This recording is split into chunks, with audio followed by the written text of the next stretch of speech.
할렐루야. 2023년 4월 17일 오늘의 말씀, 오늘의 기도입니다. 부활절이 지나고 봄이 이제 여름으로 진입하고 있는 것 같습니다. 이번 한 주간 어떻게 지내실 거예요? 하나님의 은혜 가운데 거하시기를 주님의 이름으로 축복합니다. 자, 오늘 우리에게 주시는 하나님의 말씀은요, 민수기 14장 24절에서 45절까지 말씀인데요. 오늘 말씀은 약간 우리에게 충격을 주는 그런 말씀이에요. 그래도 은혜가 됩니다. 한번 들어보시죠. 여호와께서 모세와 아론에게 말씀하여 이르시되, 나를 원망하는 이 악한 회중에게 내가 어느 때까지 참으랴. 이스라엘 자손이 나를 향하여 원망하는 바 그 원망하는 말을 내가 들었노라. 그들에게 이르기를, 여호와의 말씀에 내 삶을 두고 맹세하노라. 너희 말이 내 귀에 들린 대로 내가 너희에게 행하리니 너희 시체가 이 광야에 엎드러질 것이라. 너희 중에서 20세 이상으로서 계수된 자 곧 나를 원망한 자 전부가 여분네의 아들 갈렙과 눈의 아들 여호수아 외에는 내가 맹세하여 너희에게 살게 하리라 한 땅에 결단코 들어가지 못하리라. 너희가 사로잡히겠다고 말하던 너희의 유아들은 내가 인도하여 드리리니 그들은 너희가 싫어하던 땅을 보려니와 너희의 시체는 이 광야에 엎드러질 것이요 너희의 자녀들은 너희 반역한 죄를 지고 너희의 시체가 광야에서 소멸되기까지 40년을 광야에서 방황하는 자가 되리라. 너희는 그 땅을 정탐한 날 수인 40일의 하루를 1년으로 쳐서 그 40년간 너희의 죄악을 담당할지니 너희는 그제서야 내가 싫어하면 어떻게 되는지를 알리라 하셨다 하라. 나 여호와가 말하였거니와 모여 나를 거역하는 이 악한 온 회중에게 내가 반드시 이같이 행하리니 그들이 이 광야에서 소멸되어 거기서 죽으리라. 모세의 보냄을 받고 땅을 정탐하고 돌아와서 그 땅을 악평하여 온 회중이 모세를 원망하게 한 사람 곧 그 땅에 대하여 악평한 자들은 여호와 앞에서 재앙으로 죽었고 그 땅을 정탐하러 갔던 사람들 중에서 오직 눈의 아들 여호수아와 여분네 아들 갈렙은 생존하니라. 모세가 이 말로 이스라엘 모든 자손에게 알림해 백성이 크게 슬퍼하여 아침에 일찍 일어나 산 꼭대기로 올라가며 이르되, 보소서, 우리가 여기 있나이다. 우리가 여호와께서 허락하신 곳으로 올라가리니 우리가 범죄하였음이니이다. 모세가 이르되, 너희가 어찌하여 이제 여호와의 명령을 범하느냐. 이 일이 형통하지 못하리라. 여호와께서 너희 중에 계시지 아니하니 올라가지 말라. 너희의 대적 앞에서 패할까 하노라. 아말렉인과 가나안인이 너희 앞에 있으니 너희가 그 칼에 망하리라. 너희가 여호와를 배반하였으니 여호와께서 너희와 함께하지 아니하시리라 하나 그들이 그래도 산 꼭대기로 올라갔고 여호와의 언약궤와 모세는 진영을 떠나지 아니하였더라. 아말렉인과 산간지대에 거주하는 가나안인이 내려와 그들을 무찌르고 호르마까지 이르렀더라. 할렐루야. 이번 한 주간도 주의 은혜 가운데 거하시기를 주님의 이름으로 축복합니다. 우리 희망을 노래하는 교회는요, 이번 한 주간 특별 새벽 기도 기간입니다. 저희 교회는 특별 새벽 기도 기간에 정말 많은 특별한 기적이 일어납니다. 성도분들이 기도가 끝나고 나면 꼭 제게 간증을 많이 해주세요. 목사님, 치유받았어요. 목사님, 응답받았습니다. 목사님, 놀라운 주의 능력을 경험했습니다. 이렇게 간증을 많이 하시는데요. 그런 이야기를 들을 때마다 하나님이 우리와 함께 하시는구나, 우리 교회를 사랑하시는구나 확신하게 되고요. 또 담임 목사로서 뭐라 그럴까요? 영적인 흐뭇함 그런 것도 느껴지곤 합니다. 2주간 제가 오늘의 말씀을 못했습니다. 못했다라기보다는 또 안 한 거죠. 왜냐하면 생각할 것도 많고 또 육신도 피곤하고 또 시간도 좀 잘 나지 않았고 말이죠. 저도 피곤하고 쉬고 싶을 때가 있고 또 생각이 복잡해서 다 내려놓고 기도할 때가 있어요. 항상 방긋방긋 웃으면서 살지 않아요. 그러니까 예? 목회자도 나를 위해서 기도해 주시는 분들이 필요하거든요. 여러분 기도 좀 많이 해 주십시오. 예, 기도가 필요합니다. 오늘 말씀을 보기 전에 우리가 좀 생각해야 될 것이 있어요. 제가 요즘 VR을 가지고 운동을 하고 있습니다. 그 VR이 이제 Virtual Reality잖아요. Virtual Reality인데 이 기기를 가지고 가상 공간에 들어가서 운동을 해요. 그런데 요즘 나온 VR 기기는 옛날 5년 전, 뭐 4년 전 썼던 그런 VR 기기하고는 전혀 다릅니다. 거의 현실과 똑같아요. 제가 탁구를 치는데요. 제 몸을 실제로 움직여서 탁구를 쳐요. 그런데 이 탁구공과 이 탁구대 이런 것들이 그 고도의 물리학 법칙을 그대로 실현해서 만든 거기 때문에 실제로 탁구 치는 것과 별반 다름이 없어요. 이곳에서 제가 이제 탁구를 하루에 밤에요. 이제 거실에서 하는 거죠. 2시간씩 이제 한 2주, 3주 이렇게 했는데요. 1.5kg가 빠졌어요. 땀을 내면서 이제 씻고 자니까 말이죠. 저한테는 굉장히 유익한 운동이 됐던 것이죠.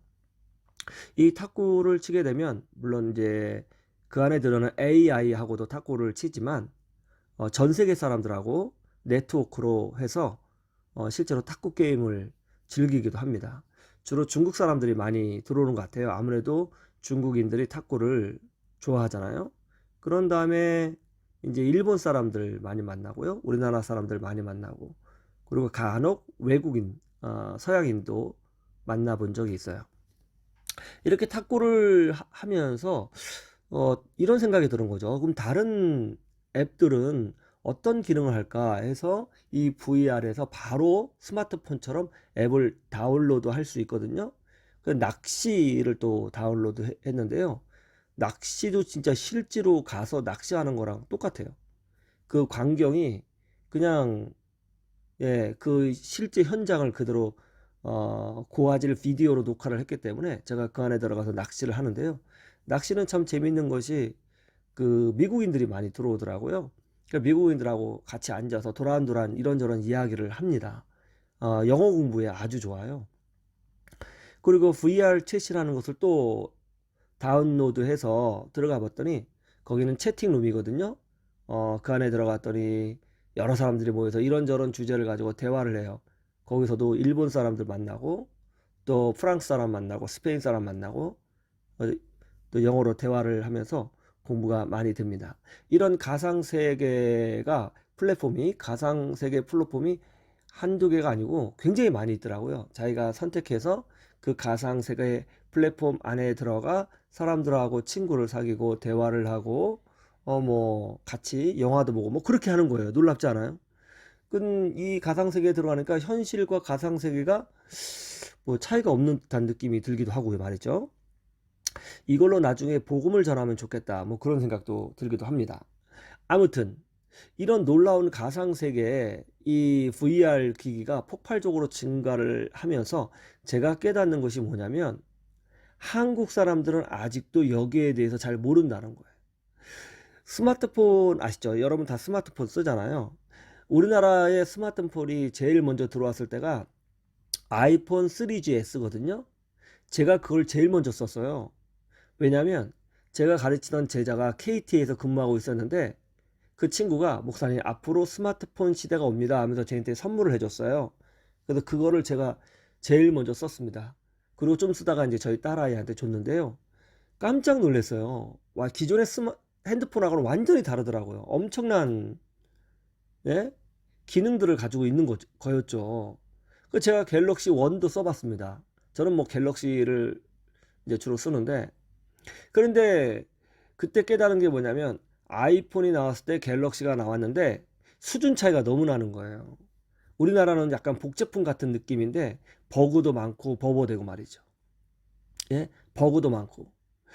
그러니까 결국은 지금 어떻게 됐어요? 애플이라고 하는 회사가 우리나라에 있는 모든 회사의 그 매출액보다 애플 회사 하나가 더 큰 매출액을 가지고 있잖아요. 그 스마트폰 하나로 어마어마한 이익을 창출하고 수많은 사람들에게 일거리를 제공해 주고 있다는 것이죠.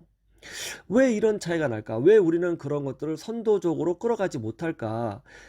그런 생각을 많이 했는데요. 이번에 VR을 하면서 제가 깨달은 게 뭐냐면, 아, 비전의 문제였구나. 이 VR을 하는 사람들, 이 VR 기기를 만들어내는 사람들은 앞으로 세계가 이렇게 갈 거야. 이런 세계를, 이런 공간을 만들어주면 좋겠네. 그런 것을 생각하고 꿈꾸고 그것을 비전으로 품고 연구하고 도전한 거죠. 근데 우리는 그런 비전이 없어요. 그냥 남들이 만들어 놓은 거, 아, 이거 돈 되겠다. 이거 카피하자. 이런 거죠. 비전이 있는 것과 카피하는 것은 달라요. 비전이 있는 사람은, 예, 남들이 생각해내지 못했던 것들을 생각해내고 남들이 보지 못했던 것을 보는 힘이 있는 거예요. 이게 비전의 힘이거든요. 카피는 그걸 못 보는 거죠. 그 다음 단계를 어떻게 가야 될지 몰라요. 그럼 날마다 쫓아다니는 거예요. 2인자 신세를 면하지 못하는 거죠. 그런데 1인자와 2인자의 격차가 세월이 가면서 커진다는 것입니다. 이게 안타까운 거예요. 한국인들의 가장 큰 문제가 뭐냐? 우리 한국의 경제의 가장 큰 문제가 뭐냐면 이런 비전이 없는 거예요. 그냥 돈만 벌려고 하는 거예요. 돈만. 여기서 큰 차이가 생겨요. 비전을 제시하고 그 꿈을 추구하면서 재화가 생기는 것과 그냥 돈만 벌기 위해서 카피하는 것은 완전히 달라요. 그렇지 않아요? 저는 그런 생각했어요. 오늘 이스라엘 민족이 딱 그 꼴이라고요. 이스라엘 민족이 가나안 땅을 40일간 정탐했잖아요. 그 전에 하나님께서 이스라엘 민족에게 얼마나 많이 말씀하셨습니까? 내가 너희에게 젖과 꿀이 흐르는 땅을 주리라. 그렇게 비전을 제시해주고 또 비전을 제시해주시고 비전을 제시해 주셨잖아요. 그런데 이스라엘 민족들은요, 하나님이 그렇게 비전을 외치셨지만 받아들이지 않은 것 같습니다. 꿈이 없는 백성이었어요. 40일 동안 그 땅을 정탐했어요. 비전이 있는 사람은 가슴이 설렜을 것입니다. 이야, 이 땅이구나 하고 말이에요. 이 땅이구나. 그런데 어땠어요? 이 사람들이 40일간 갔다 오고 나서는 아, 이 땅이구나 하는 것이 아니라 야, 여기 들어오면 죽겠네. 여기 별로 안 좋네. 여기 있으면 우리가 다 죽어. 부정적인 것만 모아가지고 왔다는 것입니다. 안 될 조건들만 가지고 왔다는 거예요. 그리고 우리 다 죽는다고 외친 거예요. 그러자 하나님이 화가 나셔서 오늘 이렇게 말씀하십니다. 니들이 원망하는 소리 내가 다 들었어. 니들이 원망하는 대로 내가 갚아줄게. 정신 똑바로 차려. 그렇게 하셨다는 거예요. 그래서 이 사람들이 우리 다 죽어 그랬잖아요.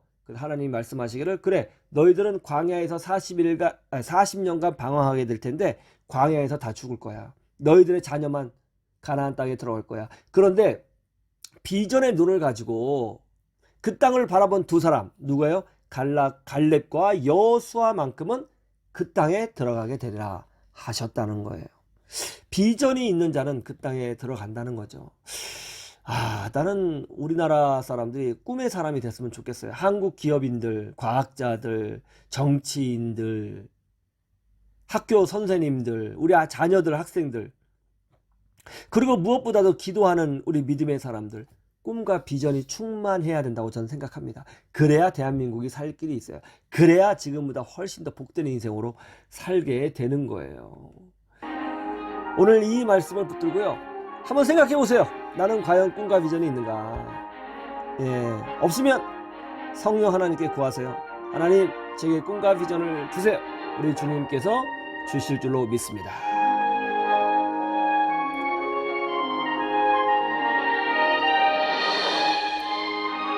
예, 지금까지 삶의 희망을 주는 희망을 노래하는 교회 정기영 목사였습니다.